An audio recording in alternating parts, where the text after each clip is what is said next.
ओम शांति। आज की अव्यक्त मुरली 18 जुलाई सन 1971 से लिया गया है, जिसका शीर्षक है विल पावर और कंट्रोलिंग पावर। अपने अंदर विल पावर अर्थात संकल्प शक्ति और कंट्रोलिंग पावर अर्थात नियंत्रण शक्ति दोनों ही पावर्स का अनुभव करते हो, क्योंकि अपने पुरुषार्थ के लिए व अन्य आत्माओं की उन्नति के लिए यह दोनों ही पावर्स अति आवश्यक हैं। अगर अपने में ही कंट्रोलिंग पावर और विल पावर नहीं है, तो औरों को भी विल कराने की शक्ति नहीं आ सकती। औरों की जो व्यर्थ संकल्प व व्यर्थ चलन अभी तक चलती रहती है, वो कंट्रोल नहीं करा सकते हैं। विल पावर नहीं रहती। विल पावर अर्थात जो भी कुछ किया संकल्प, वाणी द्वारा व कर्म द्वारा, वह सभी बाप के आगे विल अर्थात अर्पण कर दें। जैसे भक्ति मार्ग में जो भी कुछ करते हैं, खाते हैं, चलते हैं, तो कहने मात्र कहते हैं ईश्वर अर्पण। लेकिन यहाँ अभी समझते हैं कि जो भी किया वह कल्याणकारी बाप के कल्याण के कर्तव्य प्रति विल किया। तो जितना जितना जो कुछ है वह अर्पण करते जाएंगे, तो अर्पण में दर्पण बन जाता है। जिसको अर्पण किया, जिसके प्रति अर्पण किया, वह साक्षात्कार ऐसे अर्पण से स्वतः ही सभी को होता है। तो अर्पण करके दर्पण बनने का पुरुषार्थ यह हुआ कि विल पावर चाहिए और दूसरा कंट्रोलिंग पावर चाहिए। जहाँ चाहे वहाँ अपने आप को अर्थात अपनी स्थिति को स्थित कर सकें। ऐसे नहीं कि बैठे अपनी स्थिति को स्थित करने के लिए बाप की याद में, और उसके बजाय व्यर्थ संकल्प व डगमग स्थिति बन जाए। यह कंट्रोलिंग पावर नहीं है। एक सेकंड से भी कम समय में अपने संकल्प को जहां चाहे वहां टिका सकें। अगर स्वयं की स्थिति को नहीं टिका सकेंगे, तो औरों को आत्मिक स्थिति में कैसे टिका सकेंगे।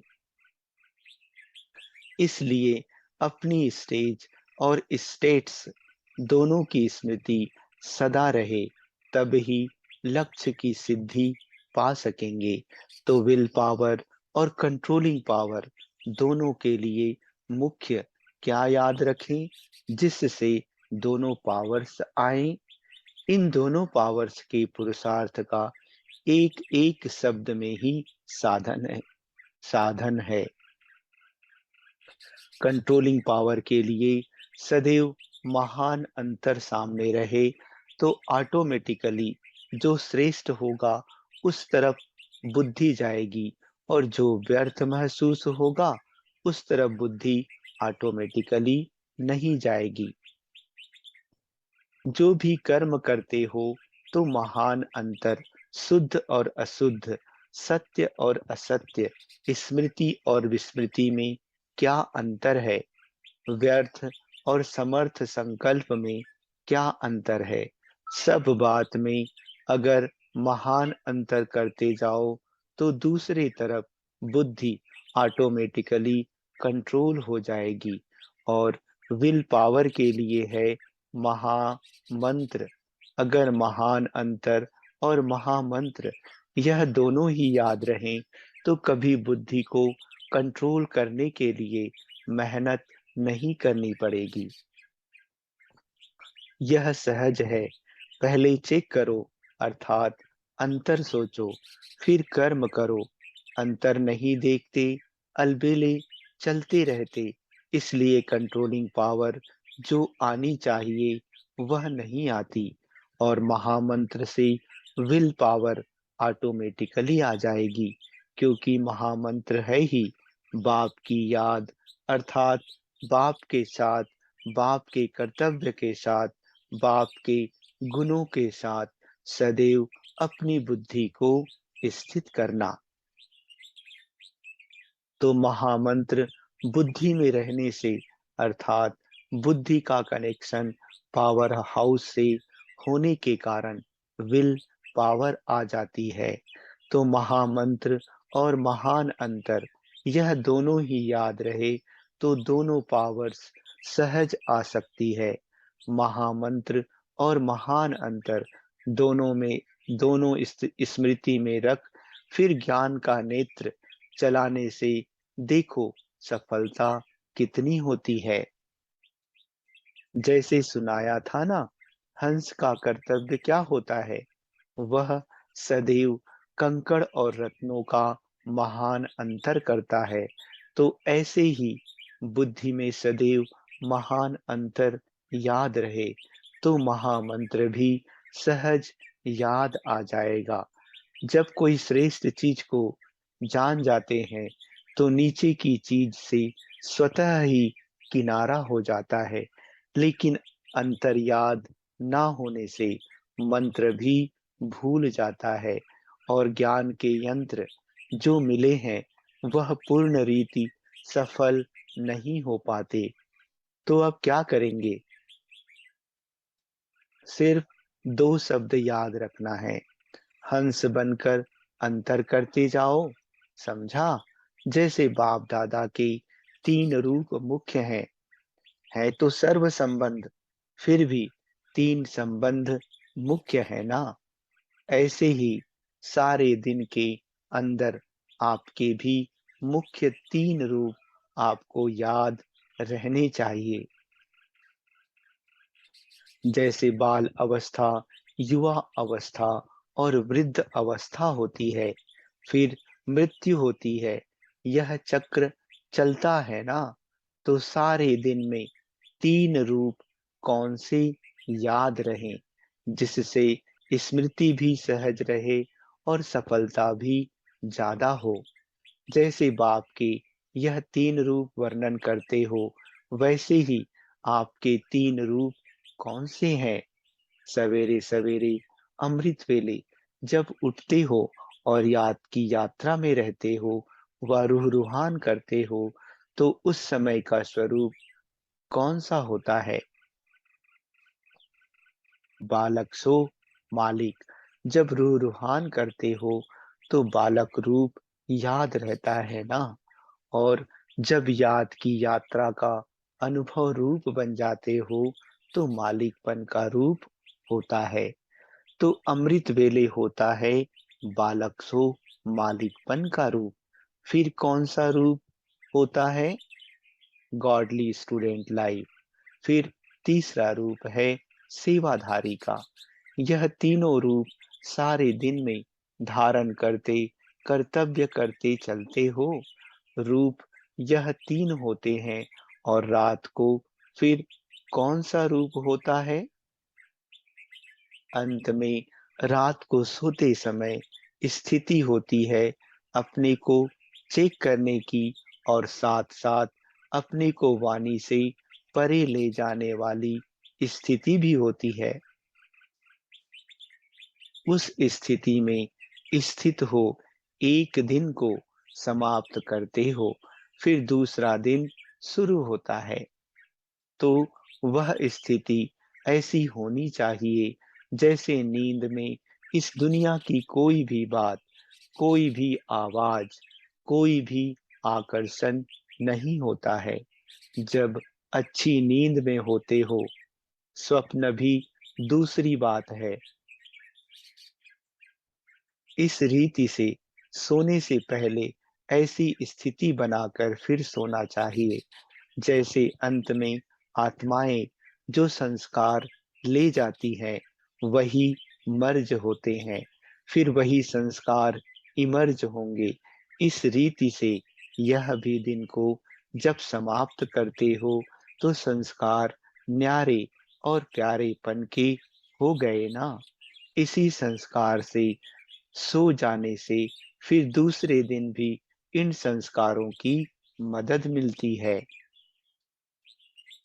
इसलिए रात के समय जब दिन को समाप्त करते हो तो याद अग्नि से व स्मृति की शक्ति से पुराने खाते को समाप्त अथवा खत्म कर देना चाहिए। हिसाब चुकतू कर देना चाहिए। जैसे बिजनेसमैन भी अगर हिसाब किताब चुकतू ना रखते तो खाता बढ़ जाता और कर्जदार हो जाते हैं। कर्ज को मर्ज कहते हैं। तो जितना जितना जो कुछ है वह अर्पण करते जाएंगे तो अर्पण में दर्पण बन जाता है। इसी रीति से अगर सारे दिन के किए हुए कर्मों का खाता और संकल्पों का खाता भी कुछ हुआ उसको चुकतू कर दो। दूसरे दिन के लिए कुछ कर्ज की रीति ना रखो, नहीं तो वही मर्ज के रूप में बुद्धि को कमजोर कर देता है। रोज अपना हिसाब चुकतू कर नया दिन नई स्मृति रहे। ऐसे जब अपने कर्मों और संकल्पों का खाता क्लियर रखेंगे तब संपूर्ण व सफलता मूर्त बन जाएंगे। अगर अपना ही हिसाब चुकतू नहीं कर सकते तो दूसरों के कर्म बंधन व दूसरों के हिसाब किताब को कैसे चुकतू करा सकेंगे। इसलिए रोज रात को अपना रजिस्टर साफ होना चाहिए। जो हुआ वह योग की अग्नि में भस्म करो। जैसे कांटों को भस्म कर नाम निशान गुम कर देते हो ना, इस रीति अपने नॉलेज की शक्ति और याद की शक्ति, विल पावर और कंट्रोलिंग पावर से अपने रजिस्टर को रोज साफ रखना चाहिए, जमा ना हो। एक दिन के किए हुए व्यर्थ संकल्प व व्यर्थ कर्म की दूसरे दिन भी लकीर ना रहे, अर्थात कर्जा नहीं रहना चाहिए। बीती सो बीती, फुल स्टॉप। ऐसे रजिस्टर साफ रखने वाले व हिसाब को चुकतू करने वाले सफलता मूर्त सहज बन सकते हैं। समझा? सारे दिन का चेकर बनना। स्वदर्शन चक्र के अंदर फिर यह एक दिन का चक्र। शुरू में ड्रिल करते थे तो चक्र के अंदर चक्र में जाते थे, फिर निकलते थे ना, तो यह बेहद का 5,000 वर्ष का चक्र है। उसमें फिर छोटे छोटे चक्र हैं। तो अपना वह दिनचर्या का चक्र सदैव क्लियर रहे, मूंझे नहीं। तब चक्रवर्ती राजा बनेंगे। रजिस्टर साफ करना आता है ना। आजकल साइंस ने भी ऐसी इन्वेंशन की है जो लिखा हुआ सभी मिट जाए, जो मालूम ही ना पड़े। तो क्या साइलेंस की शक्ति से अपने रजिस्टर को रोज साफ नहीं कर सकते हो? इसलिए कहा हुआ है कि बाप के प्रिय व प्रभु प्रिय व दैवी लोग दोनों के प्रिय कौन बन सकते। सच्चाई और सफाई वाले प्रभु प्रिय भी हैं और लोकप्रिय भी, और अपने आप को भी प्रिय लगते हैं।